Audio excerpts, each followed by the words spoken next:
Welcome to the RCO's A to Z of the organ. Today's letter is X for Xenakis. I'm going to tell you about Yanis Xenakis' organ piece Gmeeorh, which you must have been wondering about. It was composed in 1974 for the Gressmiles organ in South Congregational Church, New Britain, Connecticut. That instrument is a largish 3-manual built in 1972, and it has quite a lot of borrowing and extension. The title, Gmeeorh, is a free anagram of organon. It takes about 20 minutes to play. I think I'm right in saying that the first UK performance was given by me on the old organ of Emmanuel College, Cambridge, on July the 24th, 1987.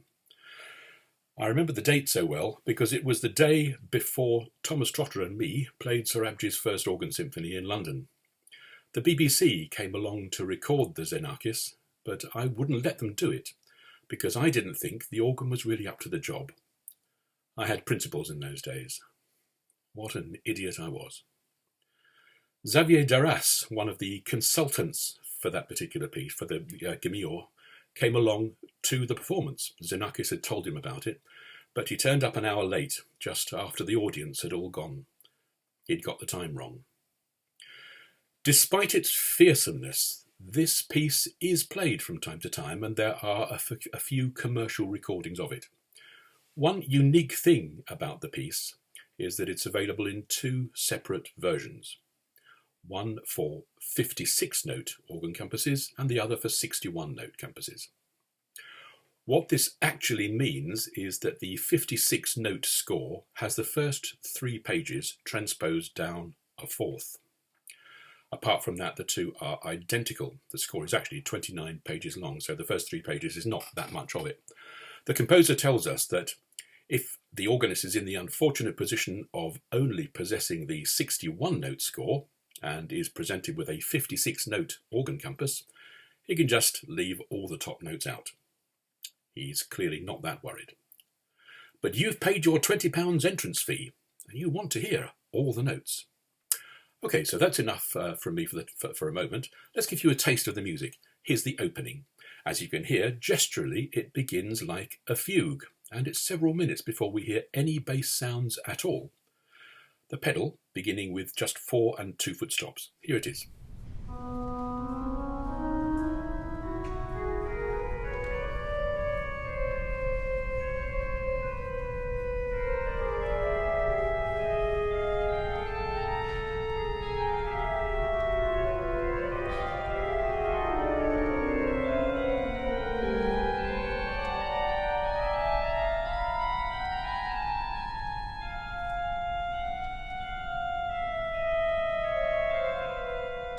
So, now I've played this piece 4 times in my career, but I felt it only worked once, and that was the very last time I played it, and that was in St Thomas, 5th Avenue in New York City in February 2007, and that's the performance from which the excerpts you'll hear in this presentation are drawn. The music demands a very powerful instrument with colour, variety and clarity in the extreme treble and extreme bass. Xenakis' orchestral music is the same, really, with extreme highs and extreme lows separated by huge gulfs. So we need deep, growling basses, prompt, clear-speaking reeds, particularly at 16 and 32 feet pitches, and loud, shrill upperwork, the kind of sound you imagine the spire of Salisbury Cathedral making in William Golding's novel The Spire, screeching sounds, zinging sounds like unstable masonry, stratospherically high, threatening to topple. Ideal instruments for this music in the UK are instruments like the one in the Royal Festival Hall or Coventry Cathedral. St Giles, Edinburgh would also make a very good job of it, although one would need to work around the 58-note keyboard compass to make it work there. Not a particularly difficult thing to do. After the long opening section, we hear a very high fanfare on the swell, followed by a solo pedal bass line, which gets louder as it ascends. It's similar to the opening of the piece, in fact. And things get rather more serious after that. Now, when he arrived in the organ loft at Emmanuel College, and after he'd apologised that he'd missed my performance, Xavier Darras said to me, "Vous avez les planches?" You have the planks. The planks. Now, on page 7 of the score, we read this. Without ceasing to play, prepare 4 special planks and be ready to place them over the swell, great, positive, and pedal keyboards. These planks should not be heavy, but rigid enough so that a simple hand or foot pressure could hold down all the respective keys. And they are 61 notes long, so it's the entire compass we're talking about. Now, in reality, I've never been able to use planks in that way. At the Cambridge performance, for example, I found that I could only play 13 keys simultaneously. If a 14th key was depressed, the electricity to the organ fused and had to be reset. Never mind. You'll hear one of these plank sections later. So, after the first deployment of the planks, sounds a bit like a siege engine, doesn't it? So after the first deployment of the planks, we hear a passage of broken phrases for the reeds in dialogue. And here's the opening of that section.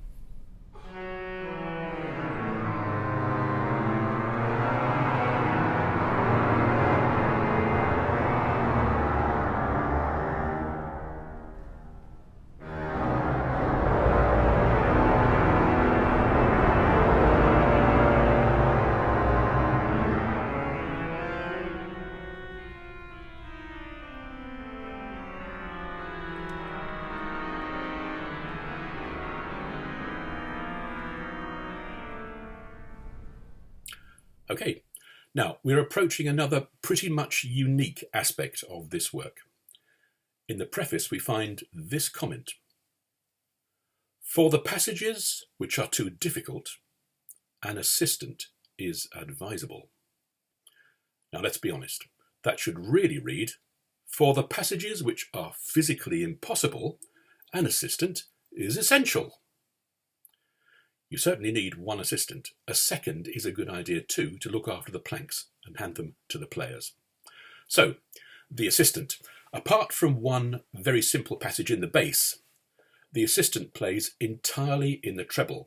Xenakis doesn't tell us which passages are for the assistant. We have to decide that for ourselves. It's pretty obvious though. There are in fact 3 passages where the assistant has to play quite complex stuff. Here's the first. I play with both hands on the grate, while the assistant plays with one hand on the swell and the other on the positive.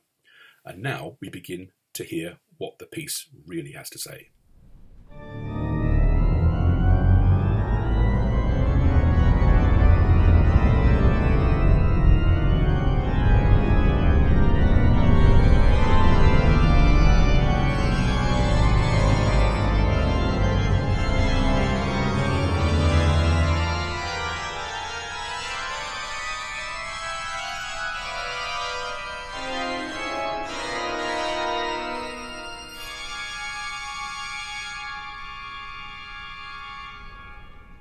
Okay, I should add, it is not possible to play this piece by yourself, unless you've been surgically altered to have 4 hands.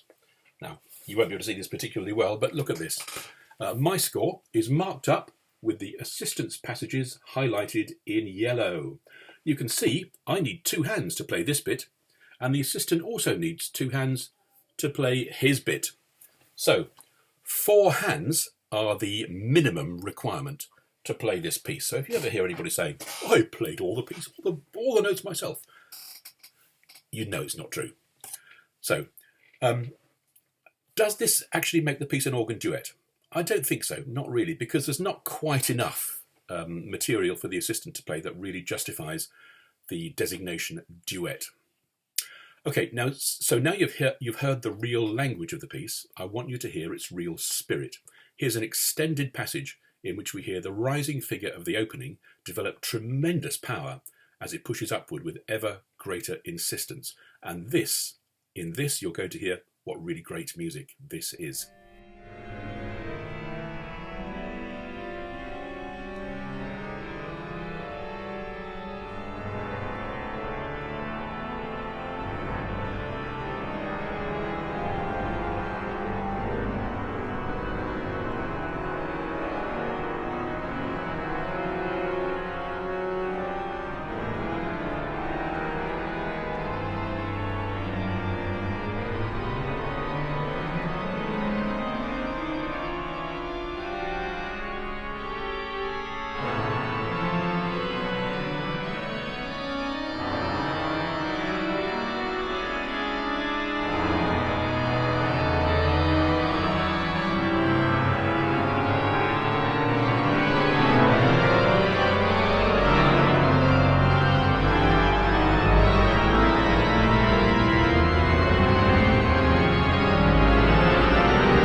it's not all furious energy like that. Towards the end, there's a long, serene passage of oratory between 4 characters, played on 3 keyboards simultaneously, and pedal. And here's the start of that section.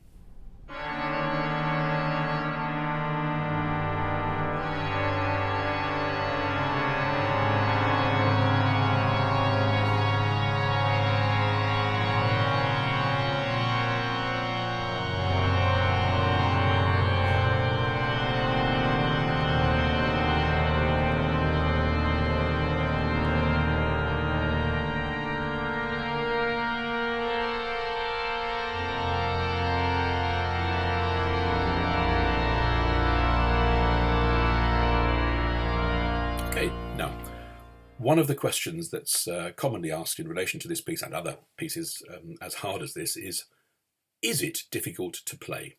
And the answer is yes. Why? 1, there are lots of notes. They're often played quite densely and they're quick moving in many places. The counterpoint could be up to 10 voices for the hands alone. The pedal is mostly in 2 voices, sometimes more, 3, 4, 1 or 2 chords as well, although it's always playable if you've practiced hard enough. Is there anything about this piece that's not so difficult? Yes. 1, the movement is largely stepwise, so there aren't many wide leaps. There is a leapy passage towards the end, but even there the notes tend to fall fairly well under the hands. And secondly, the rhythms are not complicated. There are no real polyrhythms in this, such as you find in Brian Fernyhough, for example, or Kai Khosrow Sorabji, or other composers who use polyrhythms complexly. There is the odd quintuplet, but there's nothing genuinely scary in the rhythm department. And the other question is, how does one learn such a piece? To which the answer is, 1, you have to be determined and bloody-minded enough to begin. But provided you have that quality, and it does take some determination to crack a piece like this, provided you can do that, you learn it in just the same way as you learn any other piece. Bits at a time, mind always alert, that's very important. Right in the fingering, the pedalling from day 1, practice it slowly, making sure you can get around all the details and build up the speed day by day. Okay, now we're going to hear the end of the piece to finish with. And I notice I've written in my score the registration mark, Peter, add fire alarm 8 feet, proving that there was a bit of mirth in the rehearsal on that day. In this final passage, you'll hear me playing, with the assistant joining in, and also the planks at the end. Although we had to be careful, as the organ was not in good condition and we didn't want to overstrain it. Enjoy. I whistle this in the shower. You will too.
Thank you for joining me, and do look out for the next video in the A to Z series, the letter Y.